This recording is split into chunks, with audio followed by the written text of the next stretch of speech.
America के Washington में बड़ा विमान हादसा हुआ है, जहां यात्री विमान और हेलीकॉप्टर की टक्कर हो गई। अब तक 19 लोगों के शव बरामद किए जा चुके हैं। प्लेन में कुल 64 लोग सवार थे, जिनकी तलाश के लिए रेस्क्यू ऑपरेशन चलाया जा रहा है। वहीं अब इस हादसे में साजिश की बात भी सामने आ रही है। खुद राष्ट्रपति डोनाल्ड ट्रंप ने इस पर संदेह जताया है। रिपोर्ट देखिए।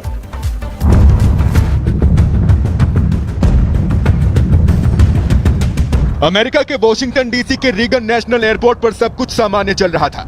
एयरपोर्ट पर अमेरिकी एयरलाइंस का विमान F342 लैंड करने वाला था, लेकिन तभी अमेरिकी सेना का ब्लैक हॉक हेलीकॉप्टर वहां आ पहुंचा।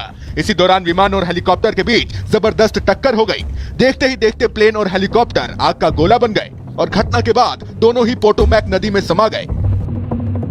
हादसे के वक्त प्लेन में कुल 64 लोग सवार थे, जिसमें 60 यात्री और 4 क्रू मेंबर्स थे।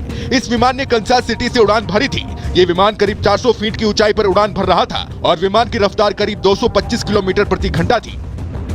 इस हादसे ने अमेरिका में खलबली मचा दी। रीगन इंटरनेशनल एयरपोर्ट पर तुरंत फ्लाइट ऑपरेशन बंद कर दिए गए और पोटोमैक नदी में रेस्क्यू ऑपरेशन चलाया गया। इस हादसे के बाद कई तरह के सवाल उठने लगे हैं कि आखिर मिलिट्री हेलीकॉप्टर अचानक कैसे आया, मिलिट्री हेलीकॉप्टर पर कौन सवार था और हेलीकॉप्टर के बारे में जानकारी क्यों नहीं दी गई थी। यह हादसा दुनिया के सबसे ज्यादा नियंत्रित और निगरानी वाले हवाई क्षेत्र में हुआ है। जानकारी के मुताबिक व्हाइट हाउस से एयरपोर्ट के बीच हवाई दूरी 3 किलोमीटर से भी कम है। जिस समय यह हादसा हुआ, ट्रंप उस समय व्हाइट हाउस में मौजूद थे। खुद ट्रंप ने भी इस हादसे पर सवाल खड़े किए हैं। हवाई जहाज एयरपोर्ट के नियमित दृष्टिकोण पर था। हेलीकॉप्टर काफी समय पहले से ही हवाई जहाज की ओर जा रहा था। रात का समय है, विमान की लाइट जल रही थी। हेलीकॉप्टर ऊपर या नीचे क्यों नहीं गया या मुड़ा क्यों नहीं? नियंत्रण टावर ने यह पूछने के बजाय कि क्या उन्होंने विमान देखा है, हेलीकॉप्टर को यह क्यों नहीं बताया कि आखिर क्या करना है? यह एक बुरी स्थिति है, जिससे ऐसा लगता है कि इसे रोका जाना चाहिए था। यह अच्छा नहीं है। यह हादसा है या साजिश, फिलहाल इसका पता नहीं चला है। हालांकि फेडरल एविएशन एडमिनिस्ट्रेशन यानी FAA के मुताबिक इस हादसे की जांच की जा रही है। Bureau report, Republic Bharat. और अब बात बांग्लादेश की भी कर लेते हैं, क्योंकि अमेरिका ने एक ऐसा बड़ा कदम उठाया जिसके बाद बांग्लादेश की मुश्किलें बढ़ रही हैं और अब बांग्लादेश सोच रहा है कि आगे आने वाले समय में उसके साथ क्या होगा।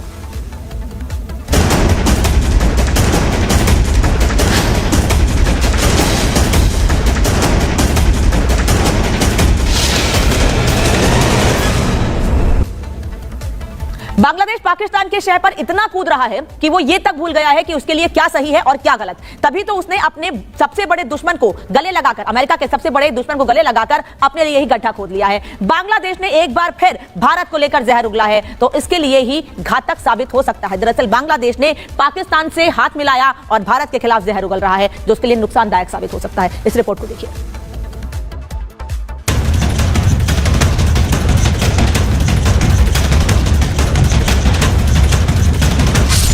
पड़ोसी देश बांग्लादेश ने एक बार फिर भारत को गीदड़ भभकी दी है।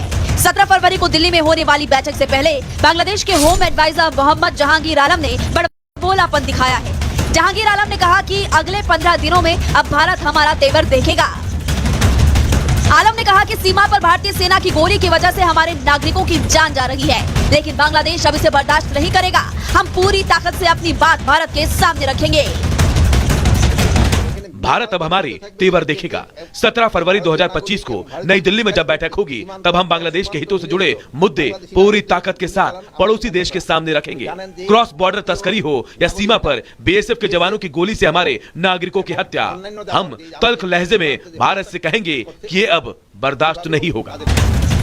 और तो और बांग्लादेश के होम एडवाइजर ने उल्टा भारत को आंख दिखाते हुए ड्रग सप्लाई, सीमा पर बांग्लादेशियों की हत्या और दोनों देशों के बीच हुए समझौते के उल्लंघन का आरोप भी लगाया है।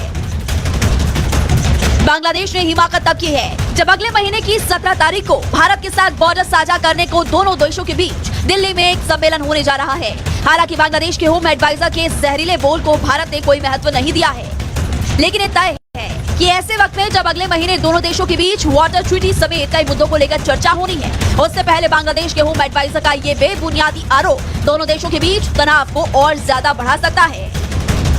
बांग्लादेश बॉर्डर के ऊपर फेंसिंग कर रहे थे, इसलिए कि बांग्लादेश से इलीगल ड्रग की स्मगलिंग ना हो पाए और वहाँ के माइग्रेंट्स यहाँ ना आ पाए। अब वो ये कह रहे हैं कि अब जब BJP और BSF की मीटिंग होगी, ये कौन कह रहा है? वहाँ का home adviser lieutenant general Jahangir, कि हम उसमें शेख हसीना के टाइम में जो अनइक्वल एग्रीमेंट्स हुए थे उनके खिलाफ आवाज उठाएंगे। मैं ये कहता हूँ कि बांग्लादेश के लोगों को अपनी औकात नहीं भूलनी चाहिए।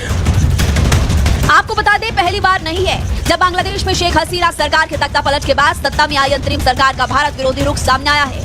इससे पहले भी पाकिस्तान के इशारे पर नाच रहे पीएम यूनुस और उनकी सरकार के मंत्री भारत के खिलाफ जहर उगल चुके हैं। खासकर जब से भारत ने बांग्लादेश के आतंकिस्तान से बढ़ती नजदीकियों को देखते हुए अपनी सीमा पर चौकसी बढ़ाई है और बॉर्डर पर फेंसिंग का काम तेज किया है। बांग्लादेशी सरकार बौखला चुकी है, जबकि वहीं दूसरी तरफ बांग्लादेश का ये रुख देखकर पाकिस्तानी जनता बांग्लादेश को हद में रहने की चेतावनी दे रही है। वॉर के मूड में अगर बांग्लादेश है तो ये सबसे बड़ी उनकी गलती है। आपकी एक अच्छी बली हुकूमत चल रही थी, इंडिया ने बड़ी ज्यादा वहाँ पे इन्वेस्टमेंट की हुई थी, बड़े मामलात वहाँ पे चल रहे थे, बड़ा अच्छा मुल्क चल रहा था, टके की इतनी वैल्यू बढ़ चुकी थी कि वो पाकिस्तान से ऊपर निकल चुका था। अगर उन लोगों ने ये सारा फेंसिंग कर रहे हैं तो वो अपनी जो डेवलपमेंट कर रहे हैं, जो अपने आप को वो सेव करने की कोशिश कर रहे हैं, वो वॉर वगैरह से, जंग वगैरह से या इस चीजों से बहुत आगे चला गया। वो दुनिया के साथ ट्रेड करना चाहता है, जंग में नहीं जाना चाहता, वो इकोनॉमी की जंग लड़ना चाहता है। चीन देख ले, अमेरिका देख ले, रशिया देख ले। बहरहाल बांग्लादेश जिस आतंक परस्त पाकिस्तान की गोद में बैठकर भारत के खिलाफ जहर उगल रहा है, वहाँ की जनता ने यूनुस सरकार को आईना दिखा दिया है। अब देखना ही होगा कि इस इशारे को यूनुस सरकार और वहाँ के मंत्री वक्त रहते समझते हैं या वो इस तरह अनाप शनाप बककर अपने अनिष्ट को न्योता दे देते हैं। Bureau report, Republic Bharat. Bharat से ही नहीं बल्कि अमेरिका से भी आमने सामने की टक्कर लेने की लड़ाई तैयारी में है बांग्लादेश। और ये सब क्यों? सिर्फ और सिर्फ पाकिस्तान की मदद की वजह से। अब बात इसकी कि कैसे अमेरिका से आमने सामने की लड़ाई की तैयारी कर रहा है बांग्लादेश।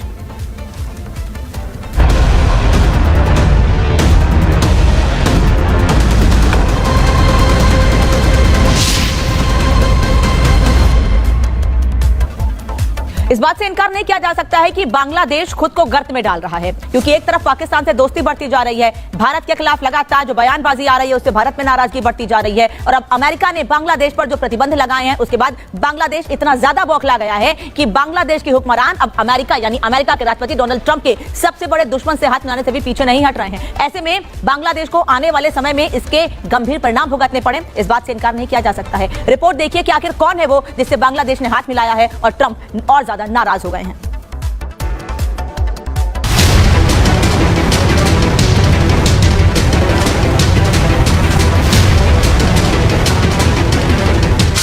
अल्पसंख्यकों के साथ हो रही हिंसा को लेकर बांग्लादेश की कट्टरपंथी सरकार पूरी तरह एक्सपोज हो चुकी है। पीएम यूनुस का कट्टरपंथी चेहरा पूरी दुनिया के सामने आ चुका है। यही वजह है कि राष्ट्रपति पद की शपथ लेते ही ट्रंप ने सबसे पहले बांग्लादेश की कट्टरपंथी सरकार को मिलने वाली अमेरिकी मदद पर रोक लगा दी। लेकिन शायद ट्रंप के इस करारे तमाचे का मतलब पीएम यूनुस समझ नहीं पाए, वरना वो ट्रंप विरोधी ताकतों के साथ ढाका में गलबहियां नहीं करते।